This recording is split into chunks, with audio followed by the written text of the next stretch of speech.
नमस्कार बंधुओं,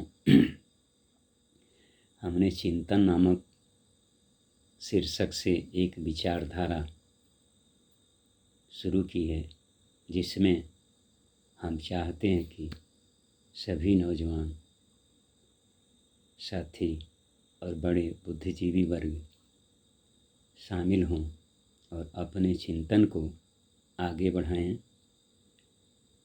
क्योंकि यह कहा जाता है कि जिस प्रकार से समुद्र के मंथन से अनेक प्रकार के रत्न निकले,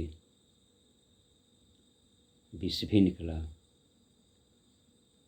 और जो कि अनेक रत्न संसार के हित में रहे, तो उसी प्रकार से अगर हम अपने विचारों का मंथन करें, कोई भी समस्या है उस पर विचार विमर्श करके जो उपयुक्त तरीका हो उसके अनुसार उसका निदान हो, यह समाज के हित में होगा। तो पिछले वीडियो में हमने यह विचार किया था कि यह जो ब्रह्मांड है यह दो प्रकार की पदार्थों से बना है, एक द्राविक पदार्थ और एक अद्राविक पदार्थ से। उसका वीडियो YouTube पर ब्रह्म चिंतन नाम से है, आप उसको देख सकते हैं। और आज हम इस बात पर विचार करेंगे कि यह जो चिंतन शब्द है, इसके अतिरिक्त हम लोग अनेक शब्दों पर विचार करेंगे।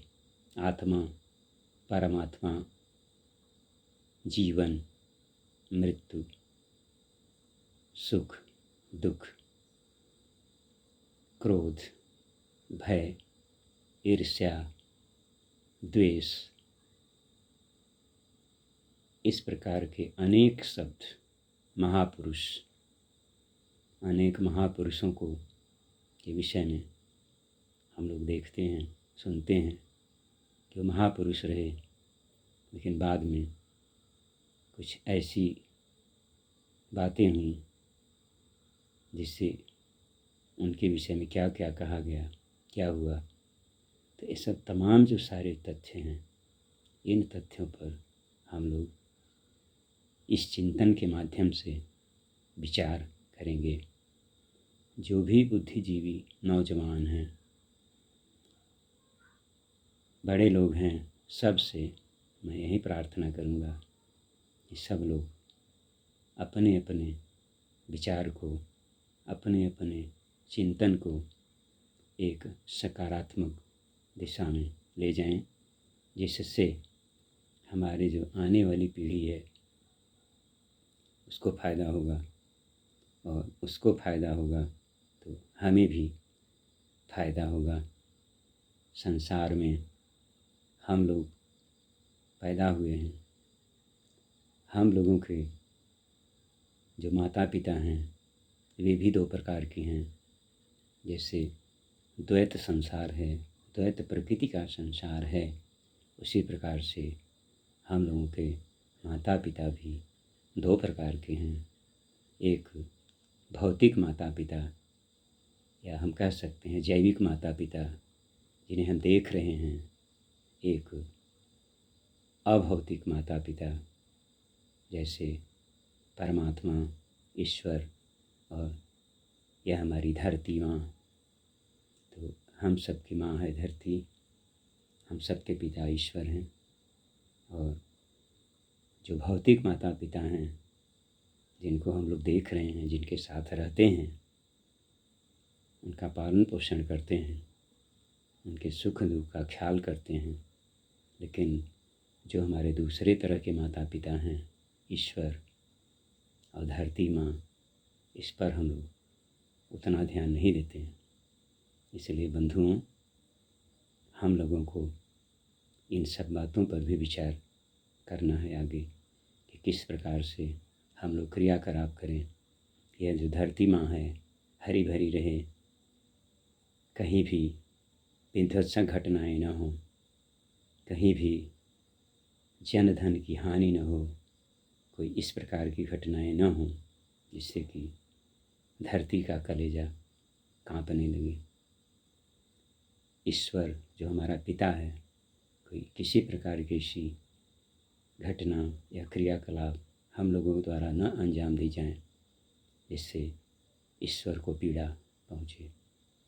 जब कोई ऐसी घटना होती है जो कि प्रकृति के विपरीत होती है, तब ईश्वर को पीड़ा होती है। तो बंधुओं, हम लोग इस पर विचार विमर्श करके और इस चिंतन नामक शीर्षक से जो अभियान हमारा है, इस पर सब लोग अपना विचार करेंगे, इसको सुनेंगे, इसको आगे बढ़ाएंगे। तो हम लोगों का एक कर्तव्य होता है, तमाम जिन्हें पुरुष और महापुरुष दो भागों में बांटा जाता है। पुरुषों को महापुरुष जो समाज के लिए मरे, पैदा हुए, समाज के लिए, संसार के लिए, उन्होंने संसार को बहुत सी चीज़ें दी। तमाम महापुरुष हैं जिनके नाम अनगिनत हैं। भगवान राम हैं, कृष्ण हैं, मोहम्मद साहब हैं, ईसा मसीह हैं, गुरु गोविंद सिंह हैं, अनेकों नाम हम ले सकते हैं। तुलसीदास, कबीरदास, विवेकानंद, रामकृष्ण परमहंस, अनेकों नाम हम ले सकते हैं। क्या ये लोग संसार में नहीं रह सकते थे? क्या इनके परिवार नहीं हो सकते थे? लेकिन इन्होंने पूरे संसार को ही अपना परिवार माना और ऐसी ऐसी अनमोल चीज़ें हम लोगों को दी जो कि आज हम उसका पालन करके अपने जीवन को काफ़ी उपयुक्त बना सकते हैं। बंधुओं, चिंतन क्या है? यहाँ संसार में शब्द भी दो प्रकार के होते हैं। कुछ शब्द ऐसे होते हैं जिनका अर्थ हम बता सकते हैं, अर्थात उन्हें परिभाषित कर सकते हैं। कुछ शब्द ऐसे हैं जिनको हम परिभाषित नहीं कर सकते हैं, उसे अपरिभाषित शब्द कहा जाता है। परिभाषित शब्द का, परिभाषा का अर्थ होता है शब्दों का ऐसा समूह जो किसी शब्द के अर्थ को सही सही व्यक्त करे, उसकी परिभाषा कही जाती है। जैसे बल। बल क्या है? किसी पिंड पर हम धक्का या खिंचाव आरोपित करते हैं तो वह पिंड गतिशील हो जाती है, या गतिशील है तो विराम अवस्था में आ जाती है। इसी धक्का या खिंचाव को हम बल कहते हैं। अब बिंदु क्या है? इसकी परिभाषा हम नहीं दे सकते हैं क्योंकि ये अपरिभाषित है। वह कितना छोटा है, लेकिन उसकी पहचान होती है। अपरिभाषित जरूर है लेकिन उसकी पहचान है, वह एक बिंदु है। तो इस तरह से संसार में अनेकों शब्द हैं जो कि अपरिभाषित हैं, अनेकों शब्द हैं जो कि परिभाषित हैं, लेकिन दोनों प्रकार के शब्दों का संयोग इस संसार में है। तो बंधुओं, चिंतन क्या है? इस शब्द का थोड़ा परिभाषा हम लोग देख लेते हैं। चिंतन और चिंता दो शब्द होते हैं। चिंतन क्या है? किसी तथ्य तक, किसी समस्या तक पहुँचने का जो उचित तरीका है, उसको खोज करना, उसके अनुसार चलना, तथ्यों को जुटाना, उस तथ्यों को जोड़ जोड़ करके जो उचित हो उसके अनुरूप उस समस्या तक, उस तथ्य तक पहुँचना चिंतन की परिभाषा है। जैसे अगर हमें 1000 रुपये की ज़रूरत है तो यह रुपये हम 3 प्रकार से इकट्ठा कर सकते हैं। पहला, हम कहीं चोरी कर सकते हैं। दूसरा, हम घर की कोई ऐसी वस्तु जो हमारे उपयोगी है उसको बेच करके हम 1000 रुपये ला सकते हैं। तीसरा, हम कहीं श्रम करके या कोई ऐसा उपाय करके, आमदनी करके, किसी कमाई का जरिया पर तलाश करके हम 1000 रुपये की व्यवस्था कर सकते हैं। अब आप लोग यही समझ लीजिए इसमें से किस बात, कौन सा तरीका उचित है, वहाँ तक पहुँचना ही चिंतन। तो चोरी अनुचित है, घर की जो उपयोगी वस्तु है उसे बेच देना अनुचित है। हाँ, हम श्रम करके कहीं भी कोई भी व्यवसाय, कोई भी तरीका सोच विचार करके हम कर सकते हैं। इसी प्रक्रिया का नाम चिंतन है। अर्थात किसी भी कार्य को, किसी भी समस्या को, कोई भी चीज़ जो है उसको उचित तरीके से करना, तथ्यों को जुटाना और उसके अनुसार तथ्यों को जोड़ जोड़ करके वहाँ पहुँचना, यह चिंतन है। दूसरी बात है जो चिंता। चिंता क्या है? चिंता किसी वस्तु को पाने की छोटा तरीका चिंता है। जैसे हमें नौकरी पानी है, मेहनत नहीं करेंगे नहीं मिलेगी, हमें चिंता हो। हमारे पड़ोस में काफ़ी धनवान व्यक्ति है, हमारे पास धन नहीं है, हम उसके अनुकूल बनना चाहेंगे, हम श्रम नहीं करेंगे, नहीं बन पाएंगे। तो छोटा रास्ता हम अपनाते हैं कि केवल कामना करते हैं हमारी नौकरी लग जाए, हमारे पास धन हो जाए, लेकिन उसका उपाय हम नहीं करना चाहते हैं। यह छोटा रास्ता है। नहीं हो, नौकरी नहीं लगेगी, धन नहीं मिलेगा, जिससे कष्ट होगा, कष्ट नहीं होगा, चिंता होगी। तो यह चिंता किसी वस्तु को पाने का, किसी रास्ते पर पहुंचने का जो छोटा तरीका है, जो हम करना हम मेहनत नहीं करना चाहते और हम वहाँ तक पहुँचना चाहते हैं, उस छोटे रास्ते से नहीं पहुँच पाएंगे। जब नहीं पहुँच पाएंगे, उसकी हमें आवश्यकता है धन की, हमारी पूर्ति नहीं होगी और हमें चिंता होगी, कष्ट होगा। यह चिंता है। तो बंधुओं, चिंतन किसी तथ्य तक पहुँचने के जो उचित तरीका है, समस्या की जड़ में पहुँचने का जो उचित तरीका है, उसको देखना, विश्लेषण करना, उसके पहुँचने का उपाय करना ही चिंतन है। तो हम लोगों को इस चिंतन की प्रक्रिया में भाग लेना है। जो भी हमारी समस्याएं हैं उस पर हमें चिंतन करना है और फिर उस पर विचार विमर्श करके एक उचित तरीका उपयोग में लाना है।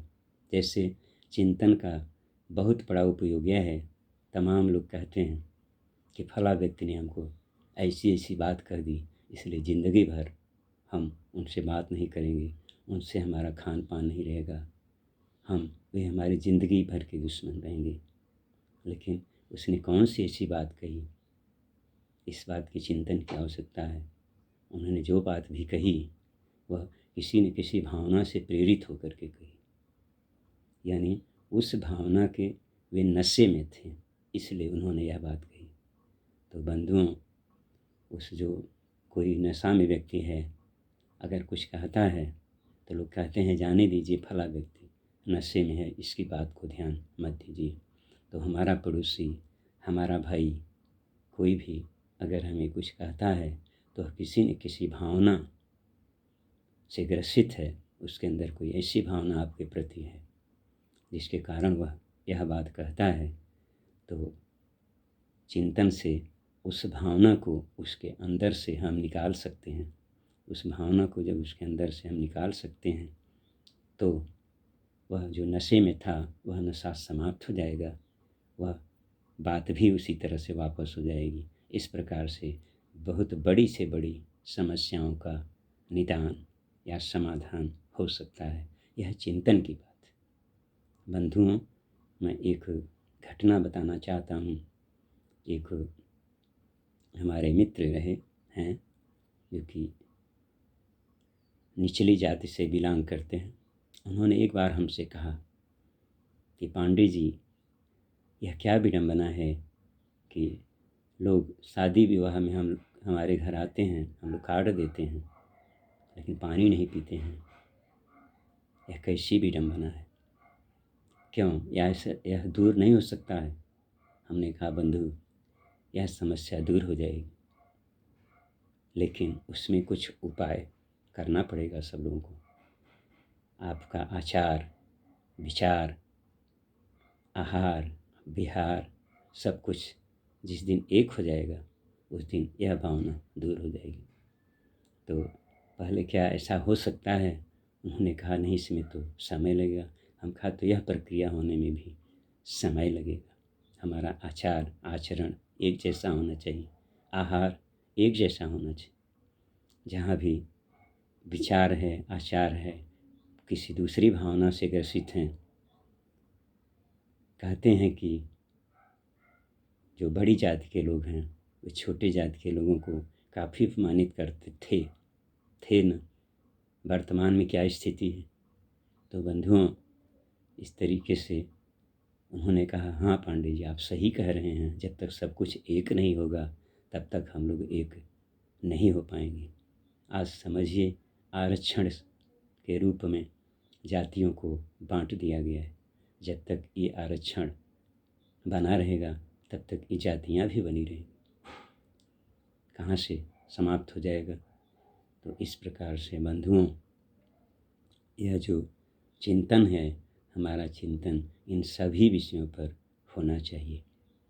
हमारा खान पान उन्हीं के यहाँ होता है जो हम लोग जैसे खान पान के अंतर्गत रहते। हमारे रिश्ते नाते उन्हीं लोगों के यहाँ होते हैं जो कि हम लोगों जैसे होते हैं। तो जब समानता होगी तभी हम लोग एक दूसरे से एक रूप हो सकते हैं। तो हम लोगों का चिंतन इसी दिशा में होना चाहिए। तो बंधुओं, यह वीडियो थोड़ा लंबा हो रहा है, इसलिए इसको थोड़ा हम समेटेंगे। फिर अब चिंतन की परिभाषा हो गई और इसकी विधि, इसकी पद्धति क्या होती है। जो चिंतन है या जो कोई भी दृष्टिकोण है, किसी बात को समझने का जो दृष्टिकोण है, वह दृष्टिकोण दो प्रकार का होता है, एक वैज्ञानिक और एक आध्यात्मिक। वैज्ञानिक पद्धति के चरण होते हैं उद्देश्य, उपकरण, प्रयोग, परीक्षण, प्रयोगशाला। उद्देश्य एक निर्धारित होता है, उसमें क्या क्या उपकरण लगेंगे वह निर्धारित होता है। प्रयोग किया जाता है उपकरणों की सहायता से, परीक्षण किया जाता है, परीक्षण लिया जाता है, निष्कर्ष निकाला जाता है। ये सब सारी क्रियाएं एक प्रयोगशाला में की जाती हैं, जो कि भौतिक प्रयोगशाला है। प्रयोगशाला उपकरणों का ऐसा समूह जहाँ पर कि वैज्ञानिक बैठ करके प्रयोग करते हैं। आध्यात्मिक पद्धति क्या है? आध्यात्मिक पद्धति का आधार है चिंतन, शुद्ध मन और चिंतन, शुद्ध मन और यह प्रकृति। यह प्रकृति प्रयोगशाला है और चिंतन करेंगे मन, शुद्ध मन से, संतुष्ट मन से, स्थिर मन से। तो यह प्रकृति एक प्रयोगशाला है। इस प्रयोगशाला में जो मन है यह प्रयोग करता है और प्रकृति प्रयोगशाला है। जैसे आध्यात्मिक पद्धति में देख लीजिए, तमाम महापुरुषों ने तमाम बातें कही। जैसे एक दोहा आता है, जहाँ लोभ तहाँ पाप है, जहाँ दया तहाँ धर्म, जहाँ क्रोध तहाँ काल है, जहाँ क्षमा तहाँ आप। अब समझिए, यह एक उद्देश्य है। यह प्रयोगशाला, मन रूपी प्रयोगशाला, प्रकृति रूपी प्रयोगशाला में इसका परीक्षण किया जाए। आइए, जहाँ क्रोध, जहाँ लोभ वहाँ पाप है, जहाँ लालच है वहाँ पाप होने की अधिक से अधिक संभावना रहती है। जहाँ दया तहाँ धर्म है, जहाँ दया है वहाँ धर्म है, जहाँ दया है वहाँ धर्म का मतलब है कोई किसी को मार नहीं सकता, पीड़ा नहीं पहुँचा सकता। और जहाँ क्रोध तहाँ काल है, क्रोध हमेशा, जहाँ क्रोध रहता है वहाँ पर काल निवास करता है, सब लोग अच्छी तरह से जानते हैं। जहाँ क्षमा तहाँ आप, जहाँ क्षमा है वहाँ भगवान का वास होता है। कोई भी प्रकरण हुआ, कोई भी घटना हुई, अगर एक दूसरे को हम क्षमा कर देते हैं तुरंत, मन के अंदर का जो मैल है वह समाप्त हो जाता है। दो शत्रु आपस में बैठ कर के खाते हैं, पीते हैं, बैठते हैं। क्षमा करने से तुरंत उनके शरीर में, उनके स्थान पर, उनके घर में भगवान आ जाते हैं और दोनों मित्रों को, दोनों भाइयों को एक साथ मिलाकर खाना खिलाते हैं, हंसते हैं आदि। जहाँ क्रोध है, क्रोध में बहुत बड़ा बड़ा पाप हो जाता है। भाइयों भाइयों में झगड़ा होता है, गोली चलती है, मृत्यु हो जाती है।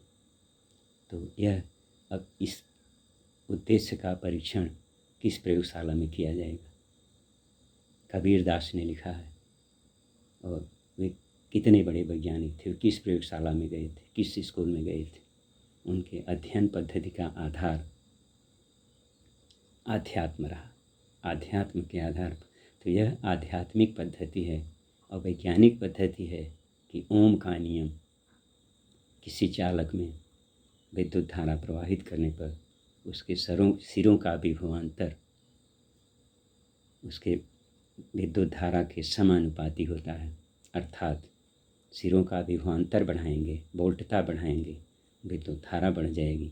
सारे उपकरण व्यवस्थित करके हम रीडिंग लेंगे और यह प्रयोग की पुष्टि हो जाएगी। तो बंधुओं, जो आध्यात्मिक उद्देश्य है वह और जो वैज्ञानिक उद्देश्य है यह, इन दोनों की पुष्टि एक साथ हुई।